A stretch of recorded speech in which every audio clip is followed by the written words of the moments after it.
নির্বাচন ছাড়া গণতন্ত্র উত্তরণের আর কোনো পথ নেই বলেছেন বিএনপির ভাইস চেয়ারম্যান শামসুজ্জামান দুদু।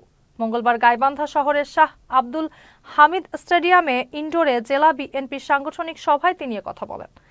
সভায় জেলার 7 উপজেলার বিভিন্ন পর্যায়ের নেতাকর্মীরা অংশ নেন। জেলা বিএনপি সভাপতি ডক্টর মইনুল হাসান সাদিকের সভাপতিত্বে ও জেলা বিএনপি সাধারণ সম্পাদক মাহমুদুল নবী টুটুলের সঞ্চালনায় সভায় বক্তব্য রাখেন কেন্দ্রীয় বিএনপির সাংগঠনিক সম্পাদক অধ্যক্ষ আসাদুর হাবিব দুলু, গ্রাম বিষয়ক সম্পাদক আনিসুজ্জামান খান বাবু সহ স্থানীয় নেতৃবৃন্দ।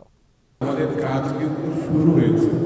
17 বছর ধরে আমরা লড়াই করেছি, ত্যাগ স্বীকার করেছি, আমাদের নেতাকর্মীরা গুম হয়েছে, ফাঁসির কাছে প্রাণ দিয়েছে। তাদের আরো স্বপ্নকে বাস্তবায়ন করার জন্য আমরা নির্বাচিত সরকার প্রতিষ্ঠার খুব কাছাকাছি আছে। সেটাকে কার্যকর করার জন্য ধৈর্য ধরতে হবে, অনেক বিতর্কমূলক পরিস্থিতিকে এড়িয়ে যেতে হবে এবং সত্যিকারের দল হিসাবে যেটা শহীদ জিয়া, বেগম জিয়া, তারেক রহমান মনে করেন, সেই দলকে আমাদের প্রতিষ্ঠা।